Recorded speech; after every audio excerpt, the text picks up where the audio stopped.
우리가 함께 봉독한 말씀을 통해서 하나님께서 저 여러분에게 은혜 주시기를 원합니다. 얼마 전에 우리 손장로님께서 유럽 교회들의 상황에 대해서 이렇게 동영상을 하나 보내주셨습니다. 유럽에 있는 교회들이 많은 교회의 건물이 매각되고 있는 상황입니다. 때로는 그 교회의 건물이 음식점이나 카페로 사용되기도 하고 매각이 돼서 심지어 술집으로 사용되기도 하고 아주 전통 있는 교회들인데 또 그 교회들이 심지어 이슬람 사원으로 완전히 변하게 되는 그런 내용들이었습니다. 제가 독일에 있을 때도 독일 신문에 많은 독일의 교회들이 매물로 나온 부동산에 매물로 나온 것을 저도 여러 차례 본 적이 있습니다. 한인 교회들 중에 나름대로 어느 정도의 그 경제적 상황이 되면 그러한 매물로 나온 교회들을 매입하는 경우도 있지만 유럽에 있는 한인 교회들은 규모가 크지 않기 때문에 그렇게 하기는 어렵습니다. 왜 그런 일들이 일어나는가? 당연히 신자의 수가 줄어드는 것이 굉장히 큰 원인입니다. 신자의 수가 줄어들게 되면 자연스럽게 교회를 운영해 나가고 관리하는 데에 비용을 감당하기 어렵지요. 또 교회들이 유럽에 있는 교회들은 아주 오랜 세월 동안 이렇게 지어진 지 오래된 교회들이기 때문에 유지 보수에 상당한 비용이 들어가기도 합니다. 아마 그런 요인들이 복합적으로 작용하고 있다고 보여집니다. 여러분들께서는 아마 한국 교회에서 목사님들을 통하여 유럽 교회에 대해서 다음과 같은 얘기를 아주 많이 들으셨을 겁니다.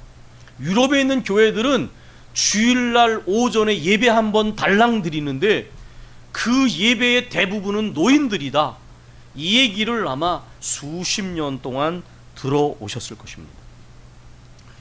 그래서 80년대, 90년대에 유럽에 있는 교회에 한국 목사님들이 오시면 아주 자부심을 가졌습니다. 자, 당신들은 오랜 전통이 있는데 이렇게 노인들만 앉아있지 않냐. 오늘로 봐라. 그런데 우리 한국 교회는 부흥을 하고 있고 아주 하나님에 대해 열심히 뜨겁다. 그렇게 이야기를 했습니다. 또 한국 교회에서 많은 목사님들이 유럽 교회가 죽어가고 있다. 이런 설교를 굉장히 많이 했습니다. 근데 목사님들이 유럽에 나오셔서 그런 설교를 하고 계시면 이런 뒷얘기들이 좀 나왔어요. 그러면 그렇게 1000만, 2000만, 1200만의 신자를 자랑하는 교회가 어떻게 사회에 영향을 미치고 있습니까? 원래 소금물의 4% 정도가 되면 그 짠맛이 나는 것입니다. 어느 특정한 사람들이 4%가 되면 그 사회 문화에 영향을 줍니다. 1000만과 1200만이면 25%까지 육박한 숫자입니다. 그렇게 신자 수가 많아서 한국 사회가 얼마나 정직해졌고 정의로워졌고 그리고 한국 사회가 얼만큼 긍정적으로 변했습니까? 그런 질문을 하곤 했습니다. 얼마나 사회가 약자도 성경에 나와 있는 것처럼 더불어 살아갈 수 있는 인간다운 사회로 가고 있는데 교회가 영향을 미쳤습니까? 이런 질문들이 나오곤 했습니다. 제가 유학을 하던 중에 잠깐 들어왔을 때 우리 시찰에 있는 군포교회 청년부에 제가 아는 목사님이 계셔서 그때 청년들에게 말씀을 전할 기회가 있었습니다. 그때 제가 2000년도에 97년도에 유학을 가서 2000년도에 게제케라고 하는 지역에서 한인교회 축제가 열렸는데 그때 나왔던 이야기를 그 예배에서 소개한 적이 있습니다. 한국교회는 목사님들이 자부심을 느끼고 신자들이 자부심을 느낀 것처럼 역사는 100여 년이 넘었지만은 이제 어떻게 생각하면 한 살 좀 넘었지만은 굉장히 많은 부흥을 가져왔고 또 하나님에 대하여 열심히 있고 모이기를 힘쓰는 교회였던 것이 분명합니다. 그러나 그럼에도 불구하고 유럽에 있는 교회들이 2000년 동안을 오면서 그들이 가진 전통과 신학을 함부로 무시해서는 안 됩니다. 많은 것들을 배워왔습니다. 한국적 신학을 말하는 분들도 가만히 보면 자기들이 유럽에서 배워온 신학적 틀을 가지고 신학하는 것을 굉장히 많이 발견할 수가 있습니다. 무엇보다도 유럽의 교회에서 우리가 진지하게 생각할 것은 교회가 교회 안에만 머물러 있지 않고 제도와 문화 속에 침투해서 삶을 정직하게 만들고 더불어 살아가는 사회를 만들고, 그래서 기독교인들 중에 위대한 정치가도 나오고 위대한 기업가도 나오고 그렇게 긍정적인 삶의 한복판에 영향을 미친 부분에 대해서 한국을 비롯한 아시아 교회는 배워야 합니다. 반면에 유럽 교회는 오랜 전통을 가지고 있지만 오늘날 하나님께 대하여 이전처럼 그렇게 열심이나 열성을 가지고 있지 못한 부분이 많이 있다. 정말 한인교회, 한국교회들이 비판하는 것처럼 노인들이 많고 젊은이들이 적다라고 하는 그 비판에 대하여 귀를 기울이면서 한국을 비롯한 아시아 교회가 가지고 있는 하나님에 대한 열심과 열정에 대해서 도전을 좀 받아야 된다, 이런 이야기를 저희가 했었습니다. 그런데 사실 이 부분에 대해서 한번 영락교에 계시던 이명수 목사님께서 제가 공동목회라던 교회에 와서 말씀을 전했는데, 본인이 스위스에서도 계셨고 또 제가 있던 민스터에 1년을 나와 계셨는데 저희 동문들 모임에서 그런 얘기를 하셨습니다. 유럽 교회가 죽어간다고 그러는데 내가 유럽에 있는 교회들을 이렇게 다녀보니까 곳곳에 영성의 불씨가 있더라. 여러분 옛날 분들은 이제 방안의 화로를 기억하실 겁니다. 옛날에 난방이 풍성하지 않던 시대에 그 난방을 보완하기 위해서 난로, 화로를 폈는데 그 화로가 시간이 흐르면 위에 재가 덮입니다. 그래서 불씨가 꺼진 것처럼 보여요. 그러나 훅 하고 불면 그 안에 불씨가 살아있어서 거기에 도토리도 고먹고 밤도 고먹고 그렇게 가족들이 나름대로의 시간을 보냈던 기억이 있습니다. 이것은 정확하게 유럽교회를 본 것입니다. 제가 있던 민스터 지역에도 수많은 수도원과 수녀원이 있는데 그건 개신교도 있습니다. 그분들 중에는 자연스러운 영성을 가진 영성가들이 굉장히 많습니다. 우리처럼 금욕적인 영성가들이 아니에요. 굉장히 인격적이고 자연스럽게 대하면서도 주님을 사랑하는 진실한 모습이 있습니다. 그렇게 한국 교회가 유럽 교회가 영성적으로 죽었다라고 함부로 판단할 수 없는 영적인 거인들이 인격적 영성을 가지고 있는 분들이 굉장히 많아요. 이명수 목사님께서 그것을 보시고 말씀하신 거예요. 저는 유럽 교회를 피상적으로 보지 않고 제대로 보았다라고 생각을 합니다. 제가 만난 많은 가톨릭의 그런 신부님들 중에서도, 수녀님들 중에서도, 또 개신교 목사님들 중에서도 잔잔하지만 아주 진실한 영성을 가지고 그렇게 가지고 가는 분들을 아주 많이 만났습니다. 제가 그런 이야기를 한 지가 20여 년의 세월이 흘렀습니다. 여러분, 우리 한국교회 현실을 보십시오. 어느새 20여 년이 흐른 오늘날 한국교회가 유럽교회의 모습을 닮아가고 있는 것을 지금 발견하고 계십니까? 더 이상 한국 신자들이 예전처럼 그렇게 모이지 않습니다. 얼마 전에 목사의 수련회에서 우리 노회의 목사님께서 그런 얘기를 하셨어요. 신종 코로나가 끝나지도 않았지만은 이제 다시 예배가 회복되고 나서도 30%에서 50%의 신자들이 돌아오지 않았다. 많은 분들이 염려하는 것처럼 이제 더 이상 한국 교회가 그렇게 모이기를 열심히 하지 않습니다. 물론 여기에는 많은 복합적인 원인이 있을 것입니다. 여성분들이 직장 생활하는 분들이 많고 이전보다 훨씬 더 분주한 삶을 보내는 것도 사실입니다. 그러나 이유가 어떠하든 한국 교회가 상당 부분 모이는 데 있어서 유럽 교회를 닮아가고 있는 건 사실입니다. 저희 아버지께서 은퇴 권사이신데 가끔 그런 이야기를 하세요. 장로님들이 오전 예배만 드리고 오후 예배를 안 나오신다고, 예전부터.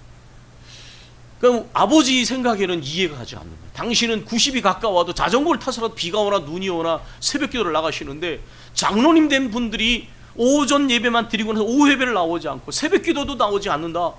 그거에 대해서 가끔 말씀을 하셨어요. 왜냐하면 그런 부분에 있어서 중직자들은 분명히 모범을 보여야 되는 건 사실이거든요. 여러분, 우리가 비판했던 유럽 교회의 모습으로 한국 교회가 상당 부분 가고 있는 것이 사실입니다. 종종 한국 교회 현실을 보면서 촛대가 옮겨졌다 그런 말까지 하고 있습니다. 그러나 저는 별로 그런 이야기들을 귀를 기울이긴 하지만 그러나 단정을 짓지는 않습니다. 아직도 어느 교회든지 어디서든지 마치 화로 속에 남아있는 불씨처럼 세상이 어떠하든지 다른 사람이 어떠하든지 다른 교회가 어떠하든지 하나님 앞에 진실한 믿음 생활을 하려고 깨어 기도하려고 몸부림치는 신자들이 있습니다. 우리는 그러한 이 불씨가 더욱더 타오르도록 우리는 애를 써야 합니다. 지금이 한국교회의 위기라고 말합니다. 더 이상 그렇게 모이지도 않고 모이는 데 열심을 내지 않기 때문입니다. 여러분, 그러면 이러한 위기의 근본 원인이 무엇이겠습니까? 저는 하나님의 은혜에 관련되어 있다라고 저는 생각합니다. 은혜를 잊어버리고 은혜를 잃어버리면 모이는 일에 관심을 갖지 않을 수밖에 없습니다. 그러나 주님의 은혜를 기억하고 주님의 은혜가 그 안에 남아있으면 억지로 하지 않고 마음이 움직여가게 되어 있는 것입니다. 기독교인의 윤리와 삶을 저는 종종 이렇게 말합니다. 응답의 윤리다. 보답의 윤리다. 그 은혜를 기억하고 있는 만큼, 그 은혜를 마음속에 느끼고 있는 만큼 신앙생활을 하고 봉사하는 거예요. 누가 아무리 얘기를 하고 강요해도 되지 않습니다. 내 마음에 하나님의 은혜를 기억하고 있으면 하나님의 은혜를 느끼는 만큼 신앙생활도 하는 것이고 그리고 또한 봉사도 하는 것입니다. 어제 날짜 기독공보에 흥미로운 기사가 실렸었습니다. 그것은 뭐냐면 세계 성서공회의 보고서에 의하면 작년에 성서의 반포가 더 늘었다는 거예요. 그런데 어느 지역에서 이러한 반포가 늘었느냐? 자연재해가 일어난 곳, 전쟁이 있는 곳, 또 질병으로 인하여 어려움을 당한 지역들, 이런 데서 성경의 배포가 훨씬 더 늘었답니다. 여러분, 이것이 무엇이겠습니까? 왜 고난의 현장 속에서 하나님의 말씀의 배포가 더 늘었을까요? 고난의 현장에는 주님을 향한 간절함이 생겨날 수밖에 없는 것이에요. 고난의 현장에는 하나님을 향하여 인간이 할 수 없는 일이 너무 많기 때문에 하나님을 향하여 간절한 마음으로 긍휼하심과 자비하심을 구하면서 하나님의 은혜를 사모하는 마음들이 일어날 수밖에 없는 것이에요. 여러분, 개인적으로도 마찬가지입니다. 하나님 앞에서 언제 마음이 간절해지든가요? 언제 하나님의 은혜를 사모하든가요? 내가 할 수 있다고 생각하는 곳에는 그런 마음이 이렇게 간절히 일어나지 않습니다. 그러나 마음을 어디에 두어야 할지 알 수 없는 것은 주님의 은혜가 아니면 할 수 없는 그곳에 우리의 마음이 주를 향하여 간절히 은혜를 사모하는 쪽으로 갑니다. 서구교회와 또 우리가 그렇게 비판하던 유럽교회를 어느새 닮아가고 있는 한국교회의 삶의 상황 속에서 어떻게 보면 이전보다 훨씬 더 안락해지고 윤택해지고 평안해진 우리의 삶에 어떤 면에서 원인이 있을 수도 있는 것이에요. 실제로 전문가들도 이러한 부분을 이야기하고 있습니다. 옛날에 좀 투박한 표현으로 부흥 강사들이 이런 얘기를 했습니다. 등 따시고 배부르면 간절함이 사라진다. 사실입니다. 표현이 투박하지만은 여러분, 아까도 말씀드렸잖아요. 내가 마음을 어디에 두어야 될지 알 수 없는 그러한 순간에는요, 마음이 간절해집니다. 그런 어느 순간에 평안함이 찾아오면 우리의 마음이 간절함을 잃어버리고 마음이 유지가 잘 안 됩니다. 사실은 하나님께서 그 고난의 순간들을 통하여 우리의 마음을 훈련하시는 거거든요. 영적으로 풀어지지 않도록, 평안함이 왔다 그래서 금방 마음이 나태와 침체에 빠지지 않도록 훈련시키시는 거예요. 아, 이 평안함도 하나님이 주신 것이구나. 그러나 삶에는 언제든지 생각지 않은 일들이, 나나 내가 사랑하는 일들이 생길 수 있다, 이 세계에도 일어날 수 있다 라는 것을 알고 항상 마음이 하나님 앞에서 일정하도록 사시는 훈련을 시키시는 거예요. 훈련되지 않은 사람의 특징이 뭐냐? 마음이 금방 풀어지는 것이에요. 그럼 우리에게는 근본적으로 그러한 연약성이 있다는 것입니다. 그래서 하나님께서는 삶의 모든 순간들을 통하여 고난과 역경을 허락하실 때가 있어요. 우리로 하여금 하나님 앞에 그 은혜를 기억하고 나아가도록 말입니다. 오늘 본문은 이러한 사실들을 이스라엘의 역사 속에서 우리에게 보여줍니다. 성경은 역사책은 아니지만 풍부한 역사성을 담고 있습니다. 오늘 본문에 보면 택한 백성인 이스라엘 백성들이 창조와 구원의 하나님에 관하여 그 체험한 것을 노래하는 내용으로 거기에 기록하고 있습니다. 하나님의 선하심과 인자하심이 영원하심을 노래하는 것으로 이 본문은 시작합니다. 많은 신들이 있으나 참 신은 하나님이시며, 많은 주들이 있으나 참 주님은 하나님이신데, 그 하나님은 큰 기이한 일을 행하시는 하나님이심으로 감사하라, 그렇게 말합니다. 5절부터 9절의 내용은 하늘을 지으시고 땅을 펴시고 큰 빛을 지으시며 해로 낮을 주관하게 하시고 달과 별들로 밤을 주관하게 하신 창조주 하나님의 인자하심을 노래하는 내용입니다. 저 뒤에 내려가서 25절에 보면 이 창조주 하나님은 모든 육체에게 먹을 것을 주신 하나님이십니다. 참으로 이 신종 코로나 상황에서도 우리 백집사님 기도하신 것처럼 하나님이 우리의 생명과 건강과 호흡을 지켜주시고 먹을 것과 입을 것을 주셨어요. 발이 부르트지 않게 하시고 의복이 헤어지지 않도록 우리 개인과 우리 가정과 교회를 지켜주셨어요. 또 먹을 것과 입을 것을 주셨습니다. 참 감사한 일입니다. 10절부터 22절에 보면 좀 더 생생하게 이스라엘 역사와 관련하여 이 출애굽부터 구원의 하나님의 은혜, 그 구원의 역사 가운데 나타난 하나님의 인자하심을 노래하고 있습니다. 하나님께서 압제받는 백성들을 구원해 내실 때에 10가지 재앙을 통하여 큰 역사를 이루시고 홍해를 가르셔서 이제 거기에 택한 백성들을 건너게 하셨습니다. 그러나 박해하던 자들은 거기에 수장되어졌습니다.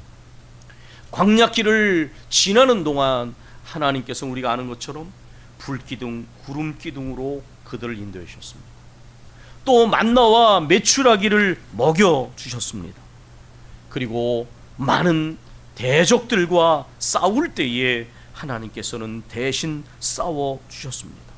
바산왕국과 아모리 왕 시온의 이름이 거기에 나와 있습니다. 우리가 출애굽기나 또 레위기나 민수기나 이렇게 읽을 때 여러 지명이 나옵니다. 지명이 나오면 때로는 아주 재미가 없습니다. 그러나 사실 그 지명은 다 내용들이 있는 것입니다. 특별한 일이 없으면 평안한 곳이고, 우리가 아는 지명들 가운데서는 거기에서 하나님이 만나와 메추라기를 주시고 또한 대신 싸워주시고 불평하는 철없는 백성들을 향하여 반석에서 물을 내시고, 다 그렇게 하나님이 순간순간마다 역사하신 그러한 역사의 흔적이 깃들어 있는 그러한 지명들입니다. 하나님께서는 그들을 또한 약속의 땅으로 인도하여 내셔서 그들에게 기업을 주시는 하나님이셨습니다. 그래서 뒷부분에 우리를 비천함 가운데 기억해 주시고 대적에게서 건져 주신 하나님께 감사하라. 그 인자하심이 영원함이로다. 하늘의 하나님께 감사하라. 그 인자하심이 영원함이로다. 그렇게 말씀하고 있습니다. 하나님의 선하심과 인자하심의 영원하심을 노래하는 것으로 시작해서 하나의 하나님이신 그 하나님께 그 인자하심을 노래하는 것으로 마치고 있습니다. 여러분, 이것은 체험을 담은 고백입니다. 무엇에 대한 체험입니까? 하나님의 그 인자하심의 은혜에 대한 체험입니다.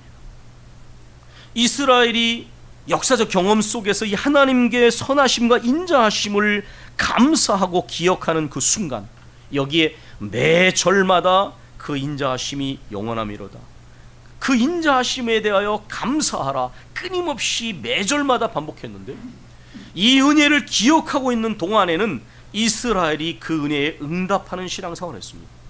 헤세드라는 용어는 하나님의 인자하심을 노래하는 것이기도 하지만 동시에 그 은혜에 응답하는 인간의 성실성과도 관련이 있는 단어입니다.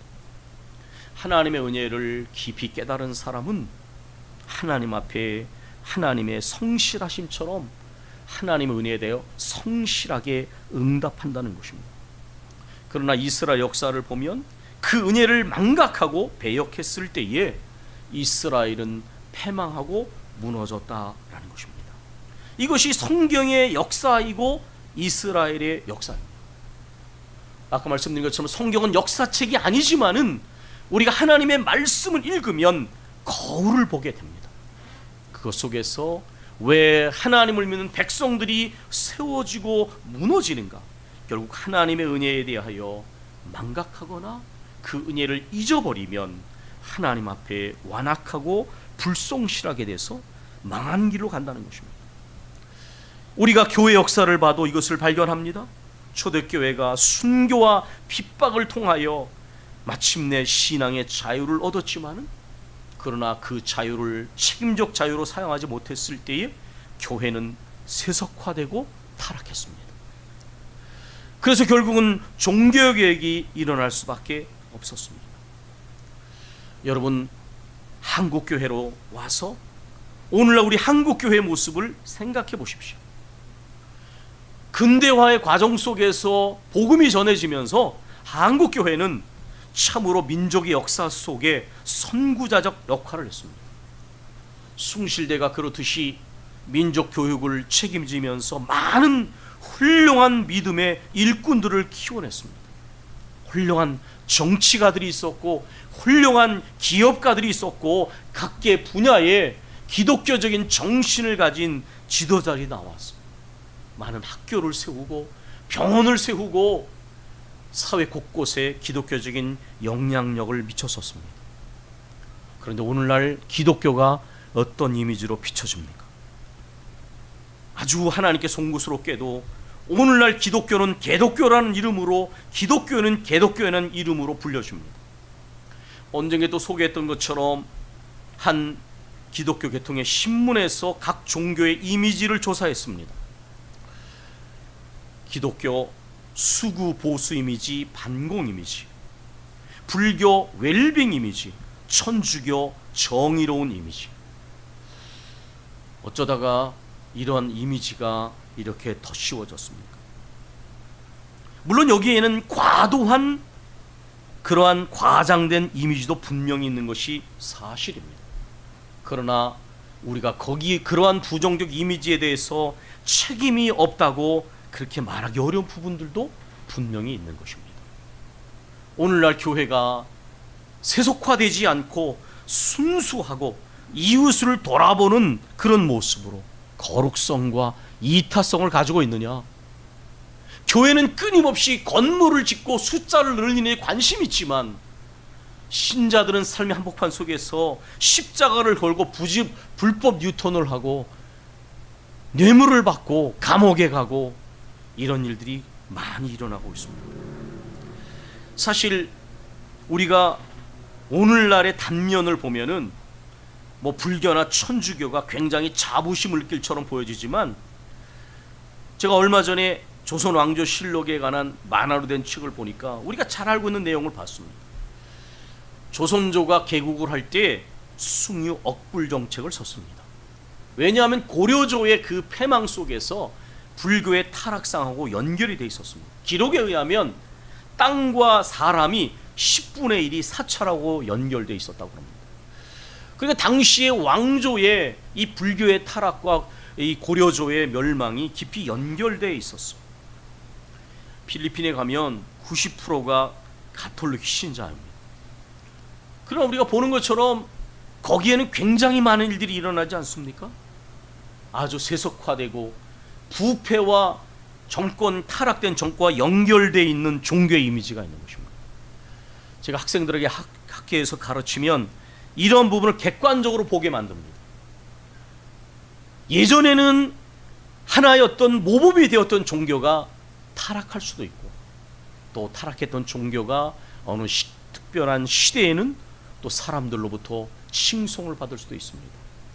그것은 왜냐하면 그 종교가 당대 속에서 얼마나 종교적인 순성과 거룩성을 가지고 이웃을 돌아보는 이타적인 일들을 하느냐, 사회 속에 선한 영역을 발휘하느냐가 관건이에요.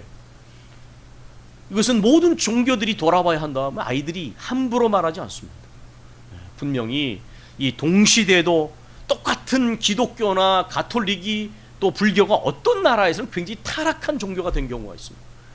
어떤 나라들은 굉장히 사회에 긍정적인 영향을 미치는 경우도 있습니다. 옛날에는 아주 긍정적인 영향을 미쳤던 종교가 타락한 경우도 있고 반대도 있다는 거예요. 이렇게 현재와 역사를 보면 우리가 함부로 말하기 어려운 부분이 있다는 것입니다. 우리 기독교의 입장에서 아까 말씀드린 것처럼 오늘날 우리 기독교는 얼마나 순수한가. 우리가 교회다운 교회를 외치면서 저는 끊임없이 말씀드렸습니다. 교회다운 교회는 하나님을 향한 경건한 두려움으로 하나님을 경외하는 교회이며, 그래야 분쟁이 생겼을 때도 인간의 목소리가 아니라 엎드려 기도하며 주님의 주권 앞에 말씀과 성령의 능력을 의지해서 가는 교회가 되어지고, 은혜의 때문에 믿음 생활하고 은혜 때문에 봉사하는 것이지, 자기 자신을 드러내거나 사람의 칭찬 때문에 믿음 생활하고 봉사를 하는 사람은 아주 불완전하더라고요. 기껏해야 자기 주장으로 교회 목소리를 높일지는 모르지만은, 그러나 거룩한 교회를 만들 수는 없습니다. 믿음 생활을 왜 하느냐? 아무리 핍박이 있어도 나를 사랑하시고 나를 구원하신 그 주님의 은혜를 내가 부인할 수 없어서 핍박 가운데서도 끝까지 믿음 생활을, 그게 바로 우리 신앙 선배들의 모습 아니었습니까? 사람이 인정을 하건 안 하건 상관없이 주님의 은혜, 나를 구원하시고 나에게 새 생명을 주신 하나님 은혜가 감사해서 봉사하는 것이 진짜이지, 자기를 드러내려고 하는 봉사는 진짜 봉사가 아닙니다. 저는 목회를 하면서 그런 병든 걸 봤어요. 기질대로 봉사를 하는 거예요. 그분은 불성실하면 못 견뎌요. 그러나 그의 봉사의 근원적 힘은 은혜가 아니에요. 그런 분들은 교회를 병들게 만들어요. 남편에게 인정받지 못한 것, 사람에게 인정받지 못한 거 교회에서 인정받으지, 그런 동기가 나쁘진 않을지 모르지만 주가 되면 언젠가는 교회를 변질시켜요. 은혜 때문에 하는 거예요. 은혜 때문에 믿음 생활하고, 아무리 어려워도 끝까지 주님 나라 갈 때까지 믿음을 지키고, 은혜 때문에 봉사하는 거예요. 은혜 때문에. 그래야 교회가 순수해지는데, 저는 우리 교회 지나간 역사 속에서도 이런 걸 너무 많이 봤어요. 기질대로 봉사하는 거예요. 그러나 그 안에 독함이 있고 상처가 너무 많아요. 그런 분들은 교회의 순수성을 어지럽혀요. 하나님의 은혜 안에서, 은혜 때문에 끝까지 믿음 생활하는 거예요. 은혜 때문에 봉사를 하는 거예요. 그렇게 결국 은혜를 기억하고 은혜가 내 안에 머물러 있을 때에 그렇게 가는 신앙이 순수해지고, 그렇게 가는 믿음이 끝까지 가고, 그렇게 가는 봉사가 끝까지 가고, 그런 교회가 교회다워지고, 그런 교회들이 있어야 사회에 선한 영향력을 미친다라는 것입니다. 이제 말씀을 마무리하면서 다행스러운 것은, 사실 인간은 참 불완전했습니다. 성경의 역사를 봐도, 교회 역사를 봐도, 세계 기독교 역사와 한국 기독교의 역사를 봐도, 우리 교회를 봐도 사람의 노력이나 사람의 모습은 한계가 참 많아요. 그런데 이 하나님의 인자하심과 긍휼하심이 보면 항상 우리를 이끌고 가겠습니다. 교회 역사를 이끌어 오셨어. 그래서 종교개혁이 생명력을 잊어버리니까 하나님께서 경건주의자들을 일으키셨잖아요. 오늘 이 시대에도 화로의 불씨처럼 꺼져가는 것처럼 보여지지만 하나님께서는 그 은혜에 응답하는 사람들을 사용하고 계신다고 저는 믿어요. 그 은혜로 이끌어 가신 하나님의 섭리하심에 민감한 성도들이 교회에 남아있기에 소망이 있는 거예요. 우리 교회는 이 하나님의 은혜에 민감해야 합니다. 이 은혜를 잊지 않고 잃어버리지 않도록 우리가 힘을 써야 합니다. 그리고 또한 때로는 우리가 부족함이 있어도 여전히 이 은혜로 우리를 이끌어가고 계시는 이 하나님의 깊으신 은혜의 섭리하심의 역사에 민감하면 우리가 일어나게 됩니다. 또 우리 가정이 세워지고 교회가 다시 일어날 수 있습니다. 사랑하는 교회 여러분, 참으로 하나님의 은혜를 기억하고 이 하나님의 은혜를 늘 마음에 감사하고 이 하나님의 은혜로 이끌어 가시는 이 섭리하심에 민감하게 응답하는 우리 교회와 우리 성도들이 되시길 바랍니다. 우리 기도하겠습니다.